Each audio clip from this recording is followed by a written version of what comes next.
what I'd like to do this morning is talk a little bit about brands. The way this fits in is when we talk about business models, we've talked about the importance of a value proposition for a market that you select.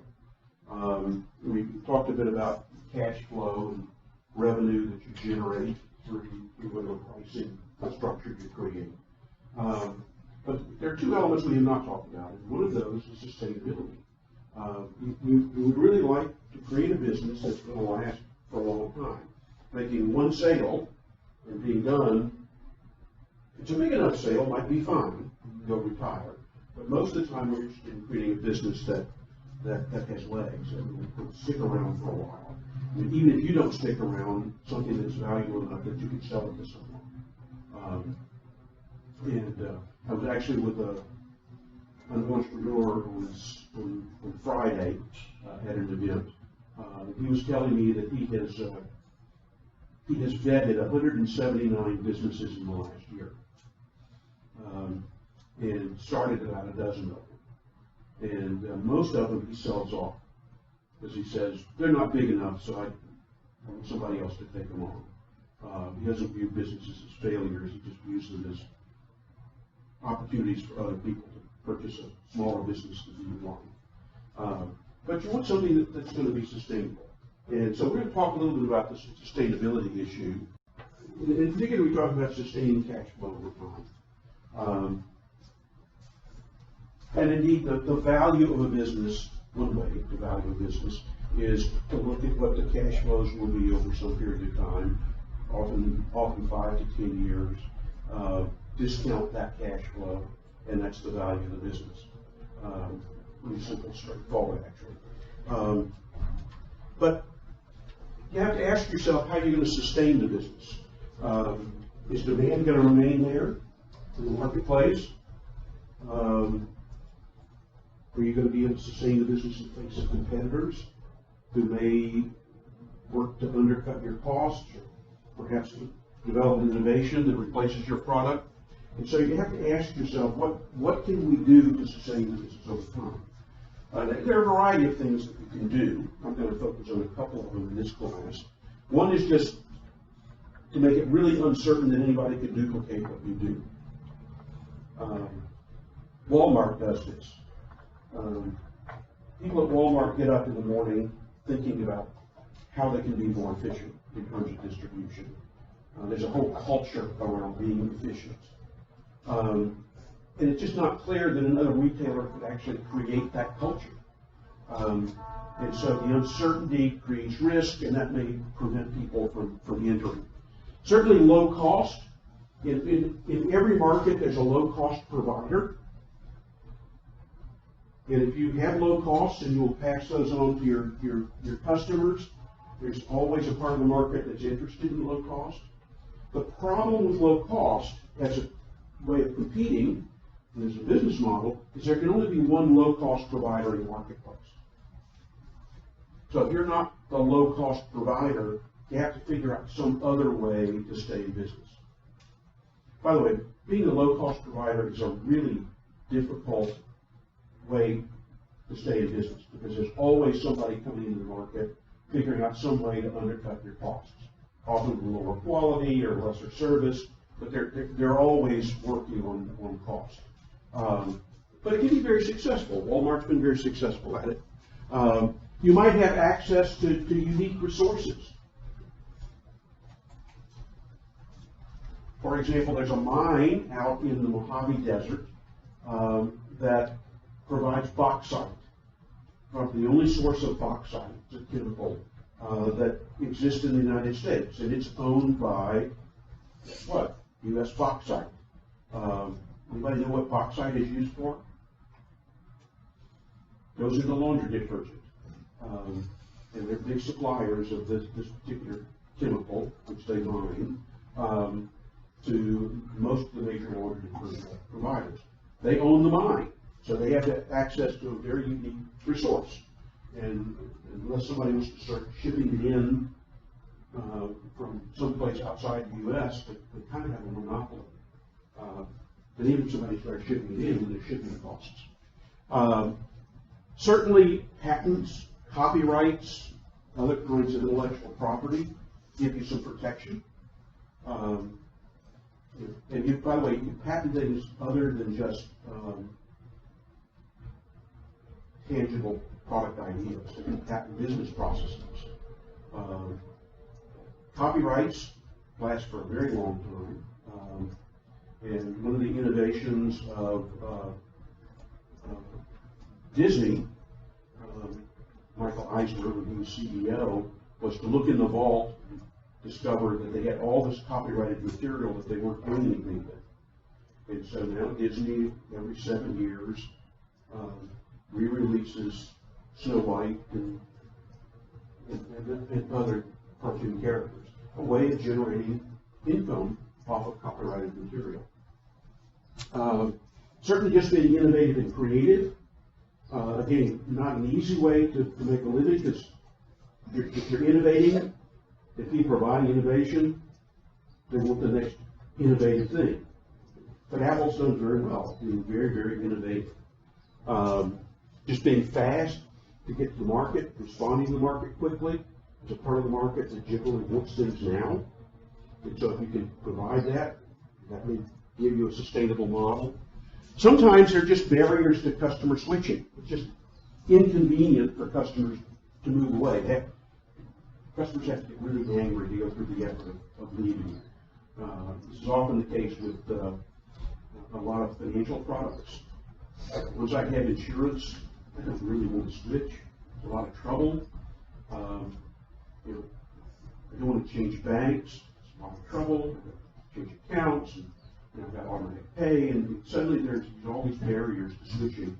So I even when I'm unhappy with my bank, I'm not so unhappy that I leave them. I mentioned Walmart, the culture of cost cutting. Sometimes the culture can be a very powerful way to sustain a business. But there are two approaches to sustainability that are very common and they involve specifically marketing. And one of those is brands. Part of what a brand does is help sustain a business over time. And we find that there are leading brands today, particularly in consumer products, that were leading brands in the 1920s, almost 100 years. Still charging a premium. Now, they're not quite the same product. They've been improved, packages changed, but by and large, the brand is still there. So a brand can be very sustainable. And a bit later, of course, we'll talk about customer loyalty. If I have customers who are really loyal, not just to my brand, but my organization, that can be quite sustainable over time as well. So as you begin to think about sustainability, you really want to think about which of these. And by the way, it's not an exclusive list. Ideally, you'd have multiples of these to sustain the business over time. But which of these will be present? So when you do your presentation for the bike simulation, one of the things you might want to think about is, have you created a brand? How strong is that brand? How loyal are your customers? What does that suggest about the sustainability of the business over time? I guess the first question we should ask those is, what is a brand? We talk about brands all the time. You can't walk down the street without seeing brands of one sort or another. Some brands are stronger than others. Some brands are regional, strong in one part of the country and not so strong in the other part of the country. Really, what a brand is simply a set of associations. It's what people carry around in their heads. So it's perceptions, what people perceive about a product. It's beliefs. It's feelings. People can feel really intensely about some brands. It's intentions, what you're going to do about it, and then ultimately behaviors. The most important of which, of course, is buying. However, from the standpoint of a business, all of these things are really important and we measure them on an ongoing basis, but ultimately from a business perspective, a successful brand is one where all of those things add value. That is, the customer's willing to pay a premium because of that brand name. That may not be a huge premium. A lot of packaged goods. It's not enormous premiums on the products, but 5 or 10% on a $2 package adds up, particularly if you're selling millions of those units in a year. And indeed, the way we measure the value of a brand is based on that premium that people pay. Skip over that. So brands can really help us sustain the business, partly because they're memorable. A really successful brand would be one where people go in the store and their decision rule is the brand. I'm going to buy Tide. Why? It's Tide. I'm going to buy Coca-Cola. Why? It's Coca-Cola. Why not Pepsi? Because it's not Coke. People never get around to considering any of those product attributes. For years, that was the problem with Pepsi and competing against Coca-Cola. People just asked for Coke. Pepsi couldn't get people to consider things like taste. So, many years ago, Pepsi developed a campaign called the Pepsi Challenge, in which they actually challenged people in malls and shopping centers and elsewhere to actually do a taste comparison of Pepsi with Coke. And it turns out that Pepsi is sweeter than Coke. And if you take one sip of Pepsi, most people really prefer the taste of Pepsi to Coke. By the way, not necessarily after they've had the whole bottle. That first sip is a sweeter sip. So the campaign actually got people to think about an attribute, an important attribute, taste, for soft drink, that was not brand. But if I'm building a brand, if I can get people to make a decision based on brand, I have a really sustainable business. Good brands, successful brands, also provide a point of differentiation.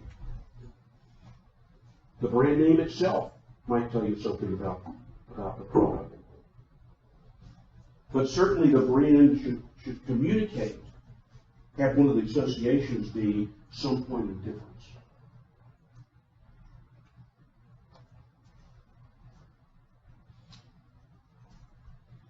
In addition to people paying a price premium, a brand also has the effect of reducing competitive price pressure. People will forego a discount on a competitive product, a coupon, in order to buy their favorite brand. And often with really brand loyal customers, to get people to switch, if you can get them at all, requires an enormously large discount. Brands that create a relationship.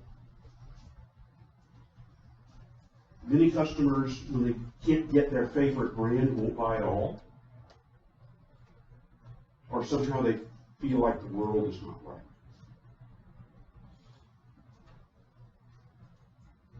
And as I said, they're a source of sustainable advantage. We've talked about. Ultimately, we want to measure the value of a brand in economic terms. In economic terms, the premium that people are willing to pay, resistance to competitive reductions in price, or some other monetary measure. So what contributes to the value of a brand? Well, we've already talked about top of mind name recall, and you'll hear this term, top of mind, frequently. It's really easy to measure. If you were going to buy a cup of coffee tomorrow, what brands would you consider? Tell me. Probably what, Starbucks? What else? Any others come to mind? See, that's the power of the Starbucks brand. If the only thing that comes to mind is Starbucks, that's a powerful brand. People buy things they're familiar with. People walk into the store and they see a product on the shelf and they've never heard of it. They're not inclined to buy. There's one I've heard of that one. I'll buy that one. So familiarity is a very common, what we call heuristic or rule of thumb for buying. Brands can often be associated with unique users or applications. A particular type of person uses the product, and we've seen brands over the years that have been built around a type of person.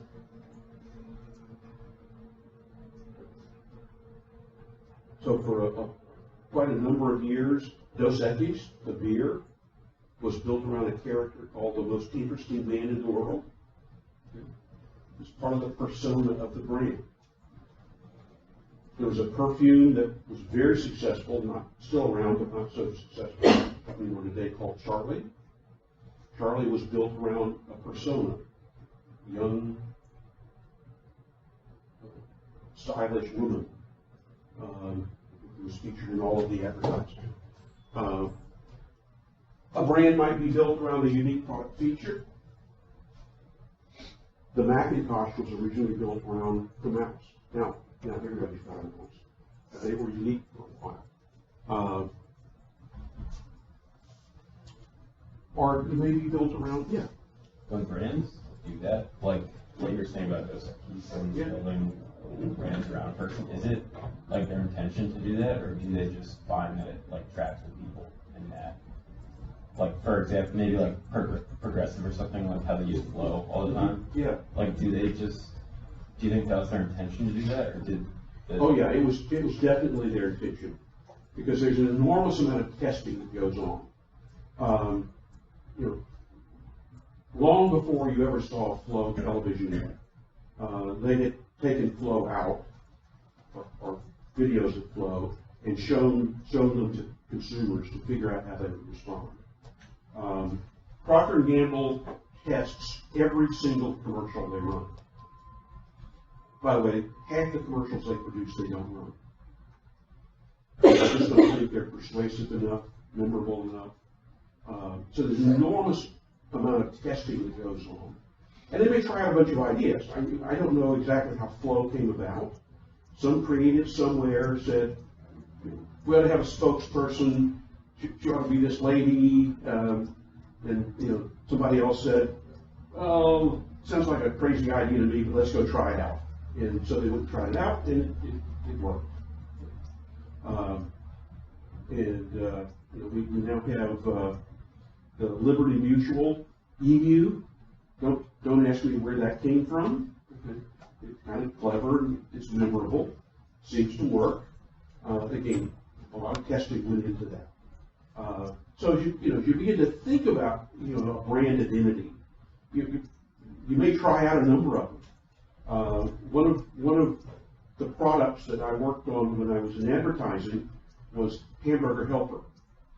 Everybody know what Hamburger Helper is? Okay. You're college students, so you know Hamburger Helper. We had to give Hamburger Helper a personality, more specifically the helping hand, who's the character. And so we did a lot of testing on the personality of the helping hand. For example, should the helping hand be male or female? We actually discovered that consumers preferred helping hand, or thought of helping hand, as male. That's why you have a male voice. So yeah, a lot of testing that goes on behind all of this in order to create these brand personas. And it can be a whole lot of fun because you get creatives coming up with all kinds of wacky ideas, and then you have to test them. Consumers often like some of those wacky ideas.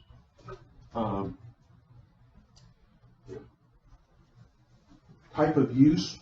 For years, there was a laundry detergent called Whisk that was purchased for a very specific use in laundry.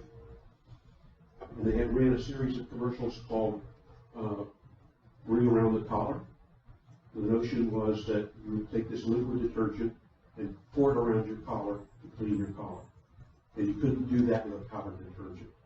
And for years, people would pick up their powdered detergent and a bottle of liquid whisk at the same time. Even though you might think they were competitors. Well, whisk, there's a very specific purpose for it. Now there are lots of liquid detergents, and so that doesn't resonate quite as much as a point of differentiation. But if you can link the product to a very specific use, that can be very powerful as well. Really what we're talking about here are finding ways to differentiate the brand. And by the way, the points of difference may be very small. But people need a way to choose from one product. And a lot of the products we buy really are pretty trivially different. But people still need a way to make a decision. So give them a reason. Oh, you like green crystals in your detergent. Okay, we'll give you green crystals. Oh, you like blue. Okay, we'll give you blue. Do they do anything different? Not a whole lot. They smell a little bit different. By the way, they get made in the same vat. Just half the production cycle, we turn on the green crystals. The other half, we turn on the blue crystals. But it's a point of differentiation. We give people a way to decide. By the way, the single most powerful thing you can do in any ad is to give people a reason to purchase the product. And again, it can be relatively minor, relatively trivial, but people need a reason. So let's take a look at an example of a couple of well-defined brands. Here's McDonald's. I spent a long time working with McDonald's. There's some basic core associations. I mean, when the founder of McDonald's, the McDonald's brothers, created the original McDonald's, and then Ray Kroc expanded it, the fast food was not exactly high quality. The places that you would go to were not exactly clean. And so they had a view that if they could provide consistent food, good consistent food, not great food, I don't think anybody would argue that McDonald's makes really great food. But it's consistent, and anytime you go into a McDonald's, you know exactly what you're going to get. So there's a standardization in the preparation process that creates an expectation that's always met. So that was a real point of differentiation, at least when McDonald's was founded. Keeping them clean. It seems like a trivial thing that you might clean the restrooms, you might clean the tables, but at the time, wasn't always the case. And so the real focus on being clean, being relatively inexpensive, good value, not necessarily cheap, but a good value,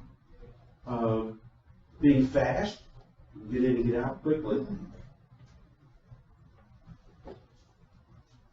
Those all seem like pretty trivial points of differentiation today, but they weren't at the time. It really revolutionized the fast food industry. And then, over time, in order to further build the brand, McDonald's decided to adopt the focus on family, fun and family. And so the play areas came about. A lot of advertising came out focused on family and having fun. By the way, not so much in the U.S., but if you were to go to China or Japan, there are lots of birthday parties that take place at McDonald's. It's part of their business model. Partly that's because the homes in China and Japan are relatively small, so it's kind of hard to have a party in anyway. But they do a lot of fun party business. So a lot of focus. So these sort of became the core associations for McDonald's, and they remain today. But over time, they extended those associations, they elaborated on them, became very concerned with convenience, so not only getting in fast and out fast, but also getting to McDonald's. And so McDonald's has a very, very sophisticated location model for where they're going to put the next McDonald's. In fact, so specific that they will not put a McDonald's any place where people cannot make a left-hand turn into the parking lot. Because if you can't make a left-hand turn, half your business drives by. And if they really want McDonald's, they have to make a U-turn. By the way, in contrast, Jack in the Box has a very simple location model. They identify where McDonald's is located and get as close to it as possible. Kind of an interesting model. The logo, the golden arches. Sometimes people even refer to golden arches rather than McDonald's. The play area, certainly. There are a whole host of sub-brands that they've developed: Big Mac, Quarter Pounder, Egg McMuffin.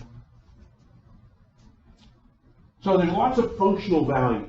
When people are buying food, so there has to be something around the food that attracts people. So it's good, not great food. Games, good quality, menu variety. One of their early innovations, and we're seeing Wendy's now doing the same thing, one of their early innovations was to actually start serving breakfast. For many years, fast food restaurants served only lunch and dinner. And Ray Kroc had this brilliant idea that people actually eat in the morning. And it makes a lot of sense because if you've already got a building, you've already got production equipment, why have it sit idle during that morning time period? So they developed a bunch of breakfast products. By the way, Wendy's is now going into the breakfast business as well. It's kind of surprising it's taken this long.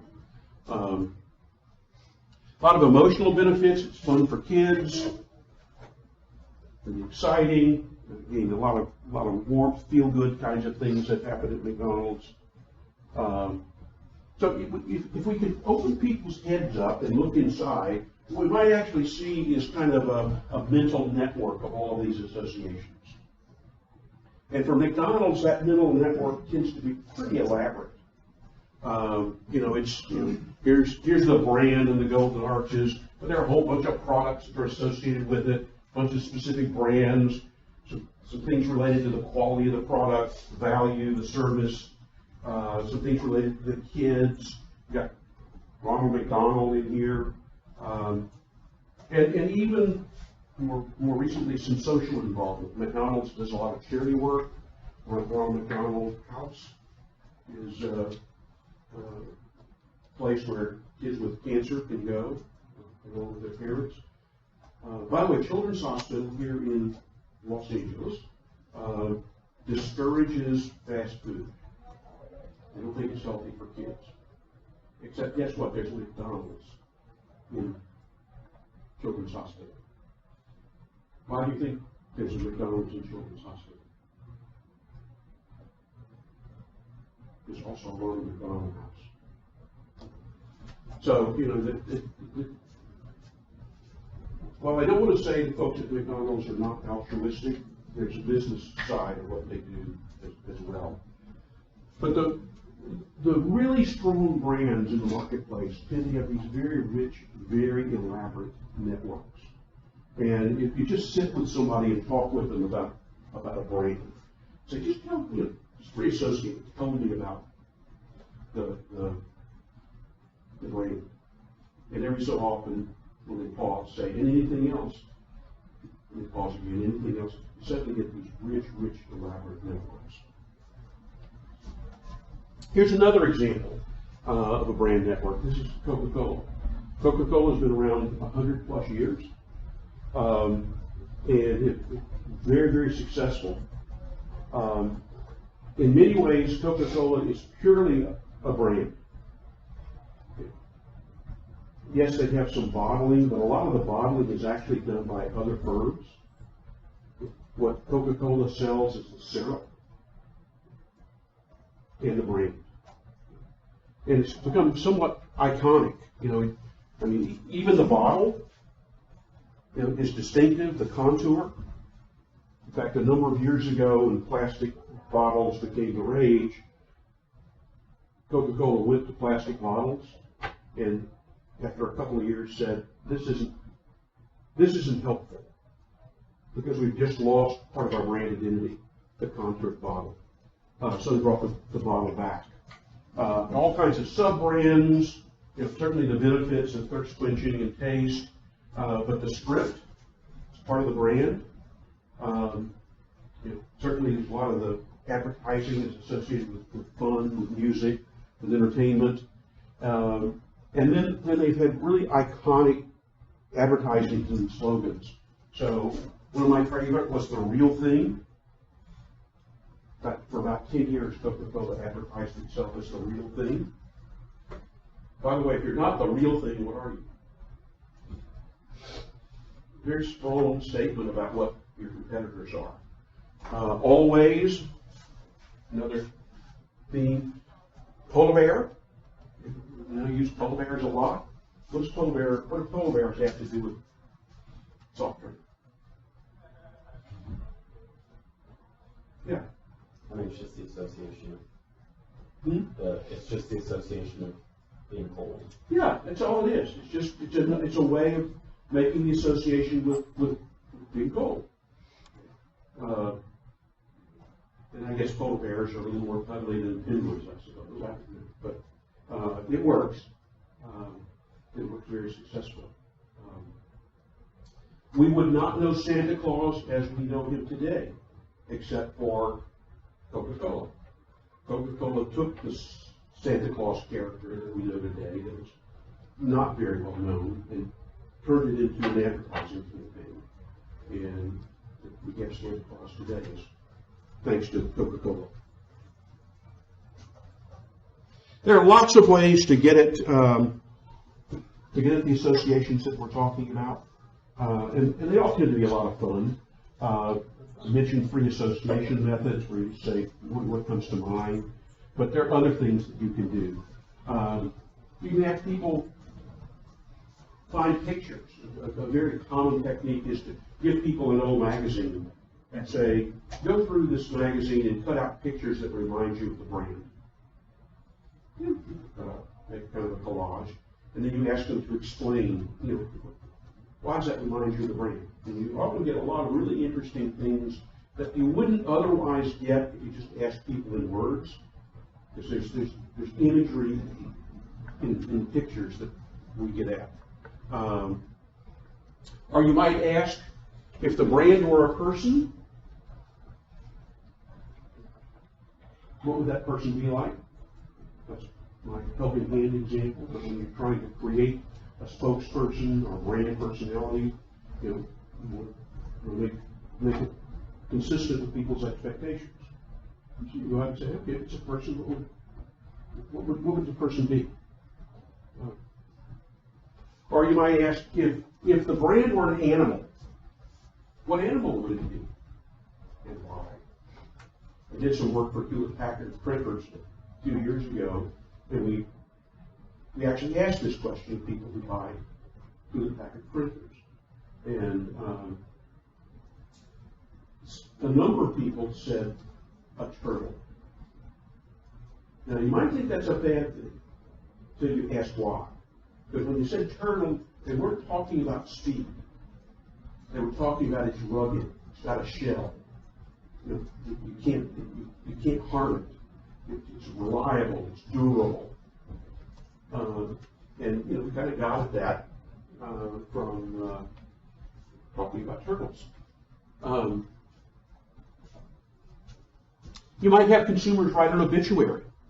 The brand has died. By the way, we did this when Coca-Cola replaced Coca-Cola with New Coke a number of years ago, and we had rioting in the streets. By the way, that's a good example of brand loyalty, when people riot because they can't get their product. But we actually had people write obituaries. How would you describe this brand? Lots of really interesting things out of that. By the way, it only took Coca-Cola about 6 weeks to figure out that they made a mistake. You can do photo sorting. Have a deck of cards with pictures on it, and ask people to pick out the picture that most reminds them of the brand. When I was in advertising, we did some work for General Electric. We did a photo swap, gave a deck to a whole bunch of consumers, and the most common picture that was selected to represent General Electric was an older, balding individual, male, in a business suit and glasses. And the executives at General Electric said, "That's not who we are." Well, it's who consumers perceive you to be. And that gave rise to a whole campaign that's still running today around innovation. General Electric gives good things to life. We invent things. But the brand had become known to consumers as an old, stodgy brand. So there's a need to fix that, and we did ultimately. There are lots of lists of global brands, of the best, largest global brands. Interbrand is a company that evaluates brands. Brand Finance is a company that evaluates brands. And you'll see the same companies tend to appear on both lists, but not always in the same order. And by the way, they don't always agree even on the direction of change in the value from year to year. There are just many different ways of valuing a brand. But you can kind of see, Google, Apple, Amazon, all, very, very powerful brands. Coca-Cola is one of them. This is probably one you've never heard of. The Industrial and Commercial Bank of China, a very powerful, strong brand in China. Just don't do a lot of business in the U.S. Samsung is on this list. Samsung is one of the great rebranding stories of the last 20 years. For many, many years, Samsung was viewed as a cheap product, and they decided that selling a product based on price was probably not a sustainable business model anymore.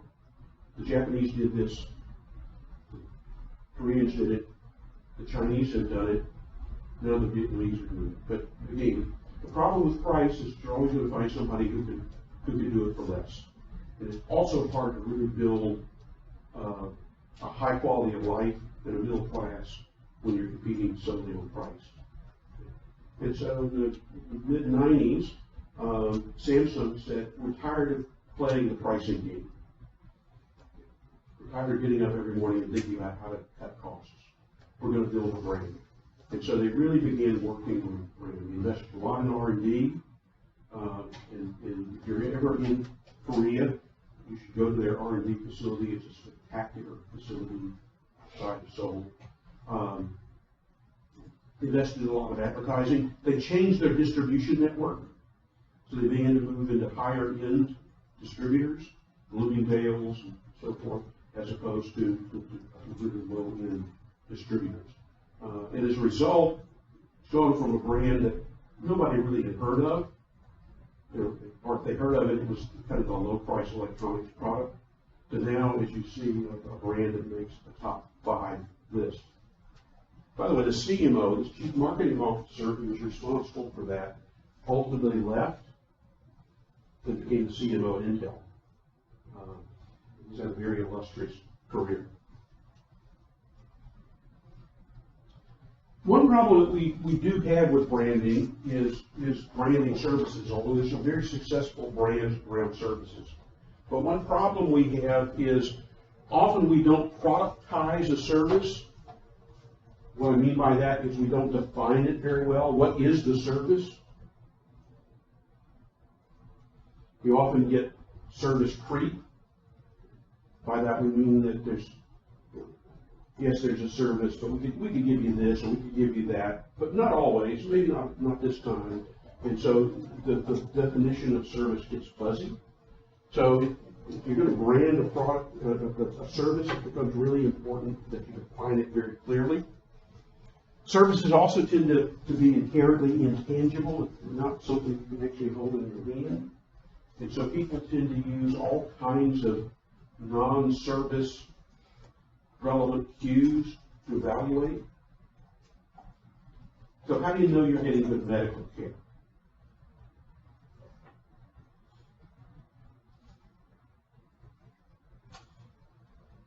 doctor was friendly. The receptionist smiled at me when I came in. I got in pretty quickly after I got there to see the doctor. None of these things have anything to do with the quality of the medical care. But they are the things that are visible and that people can evaluate. And that's what I mean by the service being intangible. It's hard to evaluate. In a lot of cases, people can evaluate medical care. How do I determine whether my doctor is actually doing well for me? Oh, I got better. You know, the odds are you would have gotten better even if you hadn't seen the doctor. Maybe you got better faster. In some really serious cases, maybe it's clear that the doctor's intervention was critical, but it's really hard to evaluate. But there are ways to make that happen. There are some really good examples. McDonald's is a really good example of a service. Yes, they have products, but McDonald's is a really good example of a company that has managed to brand a service. There's a very clear identity for McDonald's. Everybody knows what they're going to get when they go to McDonald's. Very clear. Also, what you're not going to get. You're not going to get a steak. That's not a part of McDonald's offer. Southwest Airlines has done a really great job of taking what is essentially a commodity, air travel, and turning it into a well-identified brand. And they've done that in a whole variety of ways. One of the ways they've done that is they've actually differentiated their cabin personnel. Most other airlines, you don't hear the cabin personnel singing to you, or telling jokes, or trying to put on a show while they do the safety orientation. But that's a part of what differentiates Southwest. The idea is that we're going to make it fun. And how do we know it's fun? Well, cabin personnel are having fun. They're wanting us to have fun. And American Express. American Express has done a great job of building a brand identity. But by the way, American Express started out as a traveler's check company. They innovated that area. It was back in the days when people didn't want to carry cash. In the 1850s, people didn't want to carry cash because of concern about robbery, theft. So traveler's checks became a way to carry cash that was safe. And then gradually they moved into other financial products, particularly credit cards. But now a very, very powerful brand. It's really important to appreciate the fact that while branding is often a marketing activity, and a lot of things we do in marketing are about branding, branding really is a business strategy. It's very hard to build a brand just with advertising. Because if you're telling people about a product, if you're giving it an identity, you've got to deliver that identity. And so it goes to the quality of the product, goes to the quality of the service. So if you're going to build a very powerful brand, you've got to build it around the value that you're delivering. Ritz-Carlton, another service company, done a very good job of branding itself. Its logo, its tagline is "Ladies and gentlemen, serving ladies and gentlemen." They charge a lot of money. I don't think you can stay in any Ritz-Carlton for any place in the U.S. for less than about $500 a week. But it's not just about the brand. The service in the hotel is consistent with the brand. So every morning, all the personnel in the hotel, from the gardener to the wait staff in the restaurant, to the front desk people, to housekeeping, have a meeting and they talk about customers, talk about the guests, who's had what problems. By the way, if you've had a problem, maybe your luggage took a little long to get to your room, that will be discussed.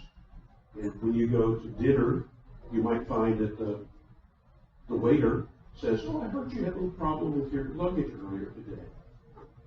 Tell you what, we want to comp you dessert to make up for that inconvenience. So now you've taken what was an unpleasant occurrence and actually turned it into a pleasant occurrence. By the way, every employee at Ritz-Carlton has a comp budget. They have a budget that they can use to help make up in small ways failures of service. And that could be comping the dessert. By the way, they're taught how to comp. They don't comp the whole meal. But the dessert will comp. Or it might be flowers in the room. And these are decisions that the individual employees are allowed to make. They don't have to go up to senior management and say, "Oh, we've had a problem," and when they get up to it, in the meantime, the guest has already finished their stay and left. So very, very powerful in their operations and delivering on the brand value. You've got to really have a cross-functional strategy to make that work. And I think Ritz-Carlton example is really illustrative of that. It's not, there are marketing people who are running advertising, but a lot of that brand building occurs in the hotel while guests are there interacting with the hotel staff. And you've got to make that happen. Branding does add to the cost of business. Advertising costs money. Some of the things that people value add costs. And so you have to be prepared to confront the fact that a brand strategy is going to be more costly than selling a commodity. But if you're successful, you should be able to cover those costs plus more. And finally, even though we can build brands and they're very strong, and they may remain strong for long periods of time, they can depreciate. If you just ignore them, over time they will begin to lose their value. Really good example of that this year is Gillette. Procter & Gamble took $7 billion with a B right now in the value of the Gillette brand. And they gave lots of reasons why. The real reason was they really ignored the brand for a long time.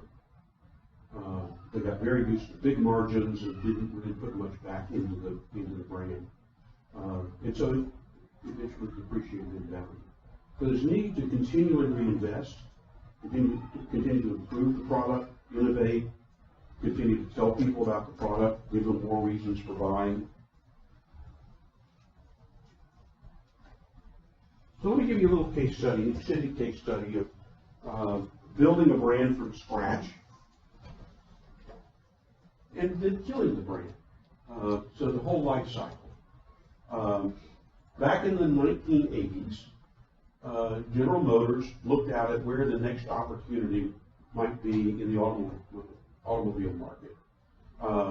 This was a time where the Japanese were really beginning to make inroads in the market in the United States. GM, Ford, Chrysler, all American brands were having difficulty, and so they felt the need to respond.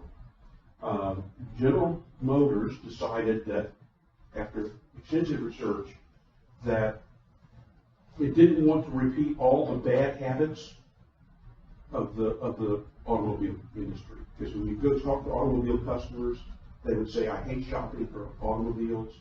I never know what price. I don't like to negotiate. I'm concerned about quality. The dealers always rip me off."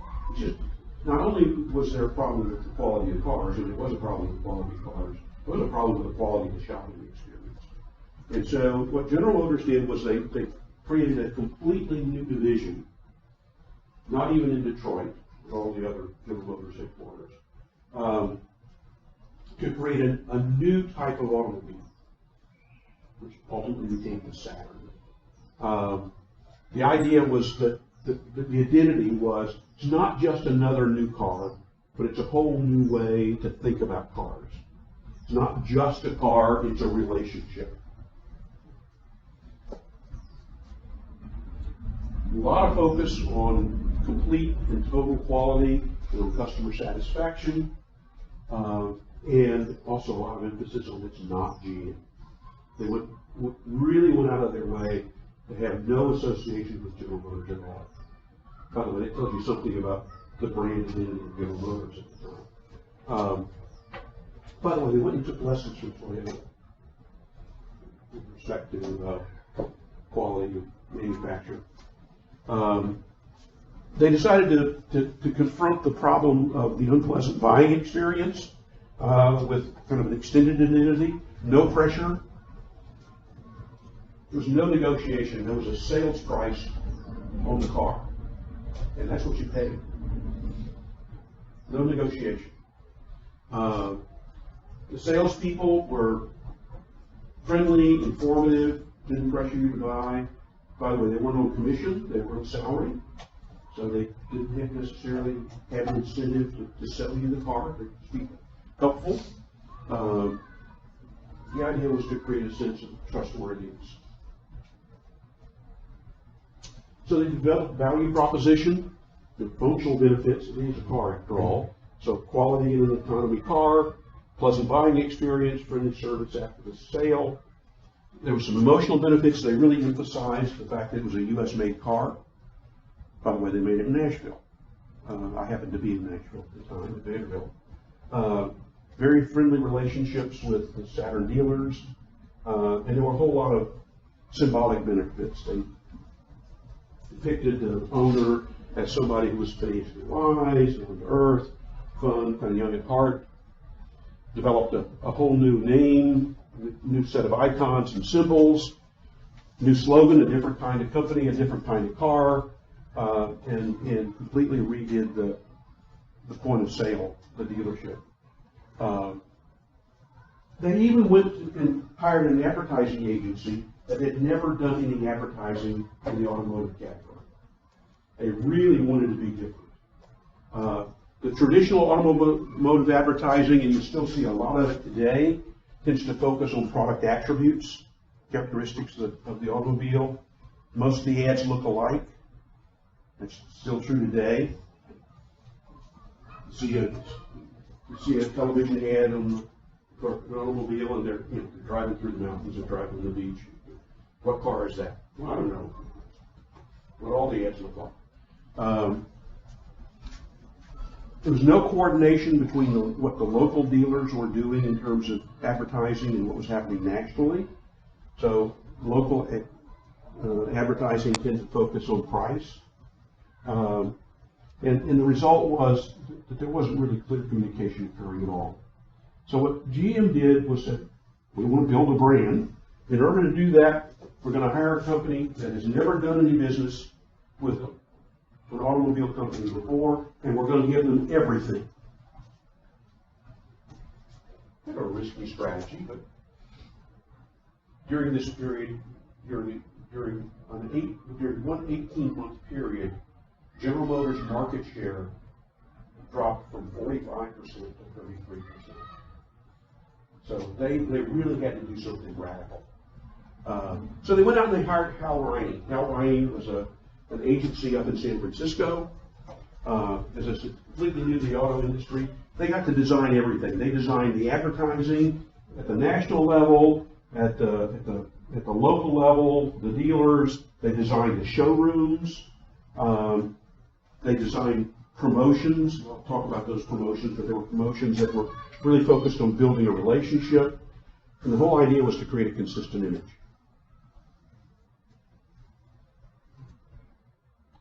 Some of the promotions, by the way, included things like homecomings.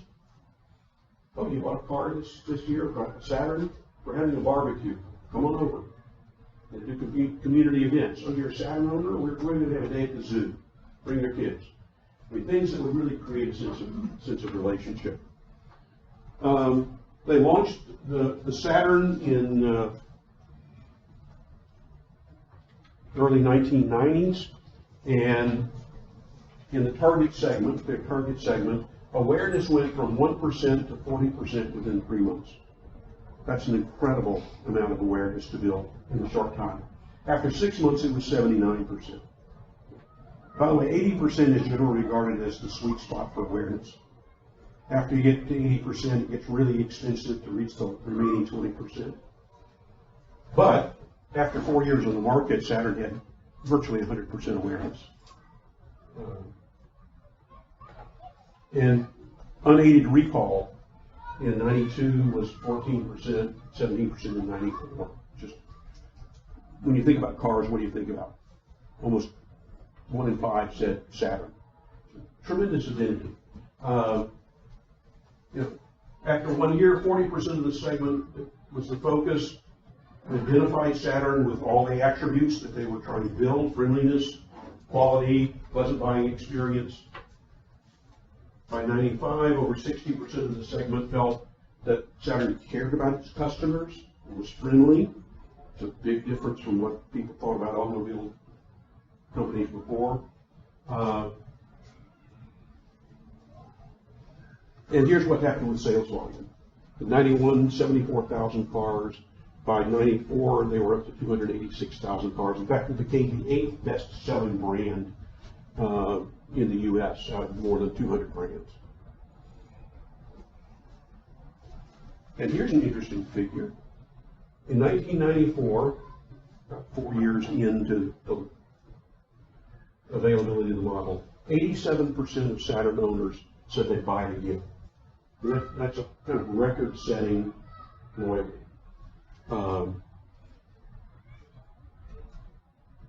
By the way, when visitors were taken to the showroom and shown the Saturn with the price tag masked, and then asked, how much do you think it costs?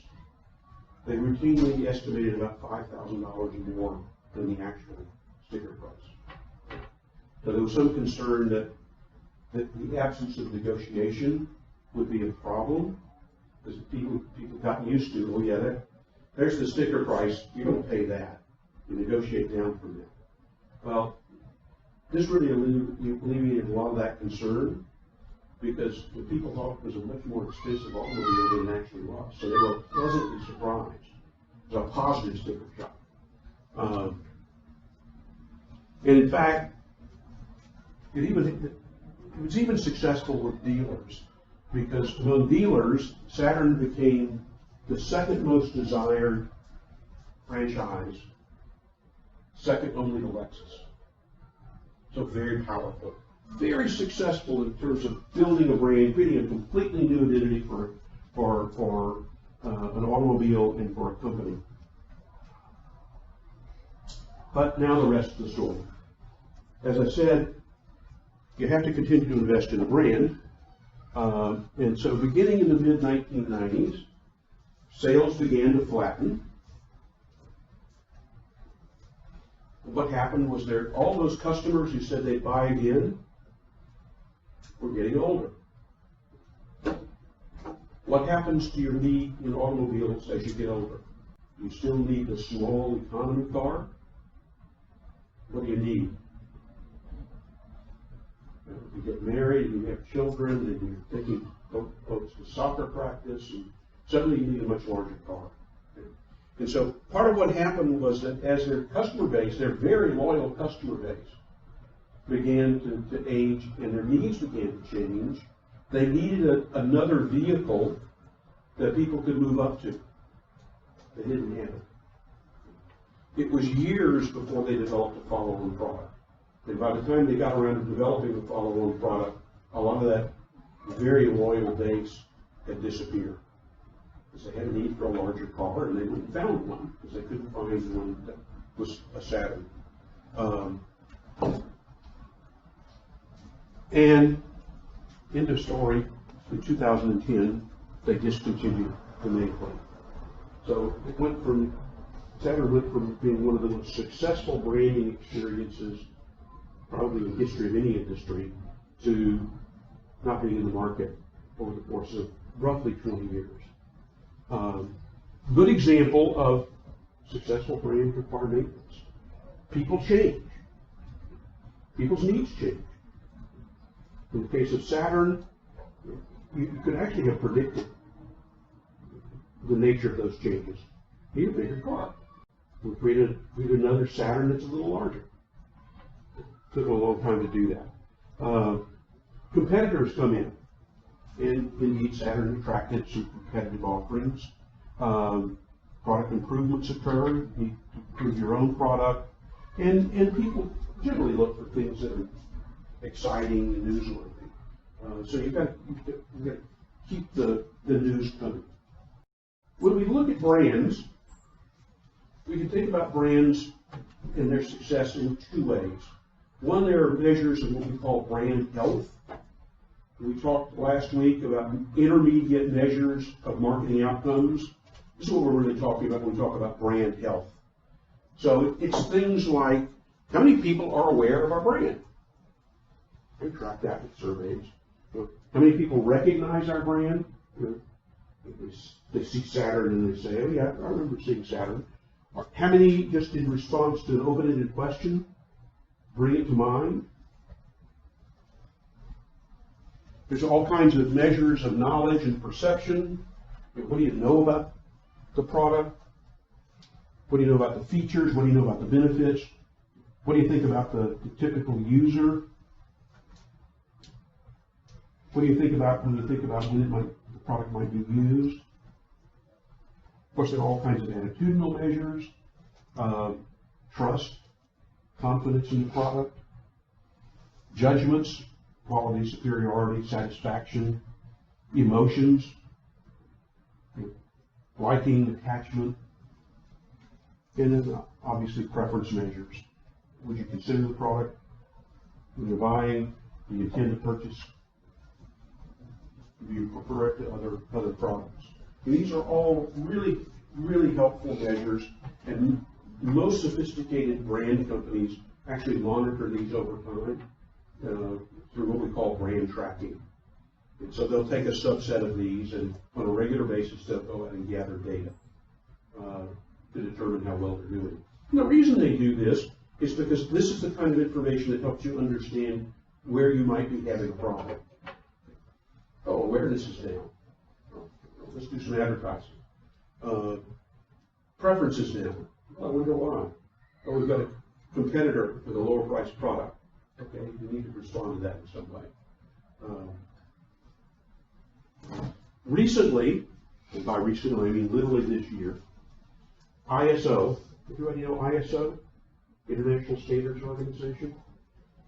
International Standards Organization is obviously an international organization that is made up of industries. It's not really a government organization that sets standards, and it grew out of folks needing engineering standards. So ISO early on was all about standardizing the thread of screws, the nuts and bolts, and the size of wire, and all kinds of engineering specs. But they've radically expanded their range of the things they now create international standards for. And just this year, they adopted some standards for how you should manage a brand, and in particular, how you should look at brand evaluation and brand valuation. Brand valuation is putting an actual monetary value on a brand. Brand valuation is all those health measures. And what they recommended was that at least once a year, you do an audit of the health of your brand. And you look at things like, well, first of all, how you're supporting it, but then, what's the legal environment where you might get into things, people stealing your trademark, how do customers view the brand, what's the market performance in general, market share, things of that sort. Are there issues in the economic and political environment that might be important to consider, and are there issues in the financial environment? And then out of that, think in terms of what's the brand strength, how well is the brand performing, and what are the financial results. This feeds into a continuous improvement process. And if you buy into this, then the need for maintenance becomes sort of automatic. By the way, you know what country led the development of these standards? Wasn't the U.S. China. The Chinese have discovered brands. They figured out that they don't want to be the low-cost producers anymore. They'll let that business go to Vietnam or Bangladesh. They want to build their own brands, and they're already beginning to be somewhat successful in doing that. And you'll see you will see more of that. So that's brand evaluation, and you'll see more and more of this. Forbes is doing a special issue on this. You'll be out shortly. But ultimately, you also want to know what's the value of the brand in monetary terms, and that's brand valuation. ISO also has a standard for brand valuation. That is how you should go about establishing the value. One approach, and by the way, it's the approach I'm teaching you here, is the income approach. What is the discounted cash flow over some period of time? So what are the margins? What are the units you're selling? What does that translate to in terms of annual margin? Forecast that out. 10 years, discount it, and that's the value of the brand. There are a couple of other approaches, and I'll just mention them. One approach that you'll sometimes see is the cost approach, where you simply look at what did it cost to build the brand to the point that it is today. You're basically looking back historically and asking what did you have to spend to get the brand where it is today. The problem with that approach is it's very conservative, because first of all, dollars in the past typically were worth more because of inflation. And secondly, what you may have been able to do in the past with a certain amount of dollars is very different from what you may be able to do today. So it's probably a very conservative valuation of a brand. There's a market approach. Market approach can take the form of, if we were going to license the brand for use, what kind of licensing fee could we get? What kind of royalty could we get? By the way, this is the way Nestle runs its business. Headquarters at Nestle, which is located in Switzerland, actually licenses its brands to all of its operating units around the world. And the operating units pay a 15% royalty back to headquarters for the right to use the brand. And so in this case, what's the value of the Nestle brand? It's 15% of whatever the revenue is.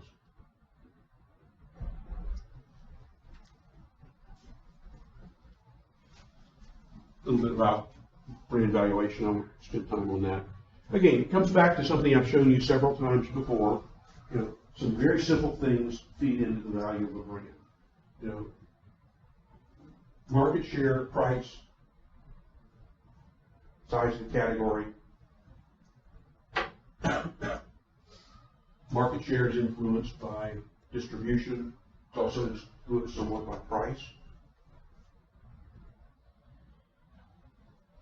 But if you can make this work, it's not hard to get this data. You can pretty quickly come up with what kind of cash flow you're generating in the brand and what its value is. By the way, when you know the value of the brand, then that may also tell you something about how much you should spend on maintaining it.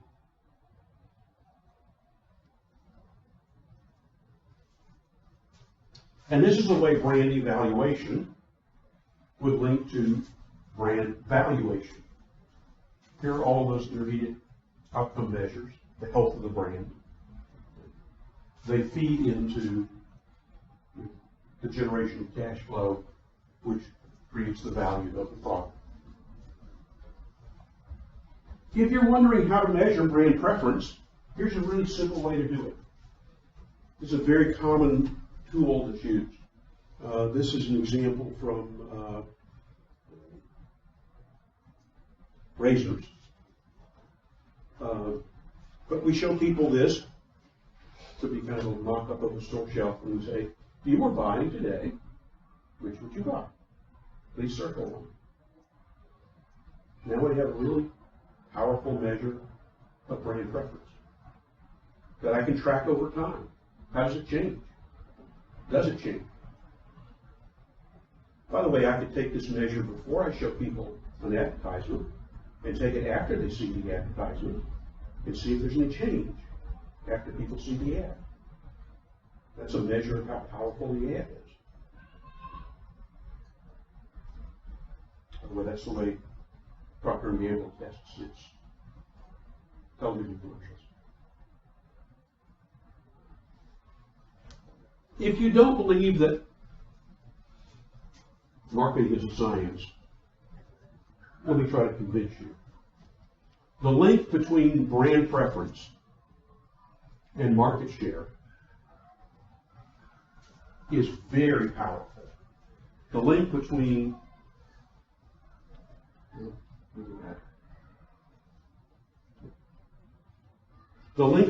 this little simple measure, what do people say they will buy, and what they actually buy on the next occasion, is very linear.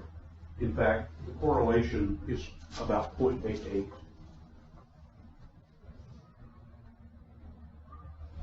And we see this across categories. These are 12 quite different categories. And again, you see the link between brand preference and sales to be very, very powerful. In fact, if I take that little simple measure and adjust it for distribution and relative price, I can make the correlation go to 0.94. It's hard to get more predictive than that. So when people talk about we can't predict in marketing, they really don't know what they're talking about. We can predict. Now we can't control. That's if we can control at that level, that'd be great. But control is a little more difficult. So I don't have control over consumers. I don't have control over competitors. But I can predict what the outcome is going to be with a high degree of accuracy and at a relatively low cost. By the way, here's some other measures that link to market share. Awareness. We can explain about half of people's choice based on awareness. Brand loyalty, measured in some way other than what they would actually choose, about half. A variety of other measures that will explain a little bit of differences in sales, but nothing like giving people that little simple task where we ask people to choose one. So let me just conclude by saying that we've done a really quick tour of brands and branding, but branding really is a philosophy of doing business. There are businesses that don't brand at all. They typically compete on price and maybe a bit on quality and features of a product. But it's a very difficult business to be in when you're not branding. There are at least two different approaches to branding. You can do corporate branding, IBM, Samsung, but everything is branded. Every product is branded the same, it's the company name. Or you could be a house of brands. Procter & Gamble is what we call a house of brands. You don't see Procter & Gamble prominently displayed on any of their products. They have an individual brand for each of the products they sell. But still a philosophy of doing business. It's really not about advertising. Advertising plays a role, but it's really about creating value for customers, building a relationship with customers. And you can't do that only with marketing. You've got to get the entire organization involved. Again, going back to my example of Ritz-Carlton, yeah, we can do lots of advertising, suggest a great experience, but if we don't deliver that experience, we're not going to build a very strong brand. It's about building a relationship. In fact, Ritz-Carlton, when you check in the first time, they capture all kinds of information, and the next time you check in, they refer to that information. So back in the day when there were still mini bars in rooms, if they, on one stay, the only thing you took out of the mini bar was Coca-Cola and you left the Pepsis, the next time you stayed, the only thing in the mini bar was Coca-Cola. They knew your preference. If you had some special request, they would record that. So you check in here in Los Angeles and you say, I'd like 3 pink flamingos in my bathtub. Somebody makes that request. A month later, you check in Atlanta and they say, oh, by the way, those 3 pink flamingos you like in your bathtub, they're already there. I mean, that's building a relationship. But we're not doing this just because it makes us feel good. We're not doing this just because it makes the customer feel good. It only works if it produces economic returns. So I have to be serving a group of customers who appreciate what we're delivering enough that they're going to reach in their wallet and they're going to pay a premium price to get what I'm delivering.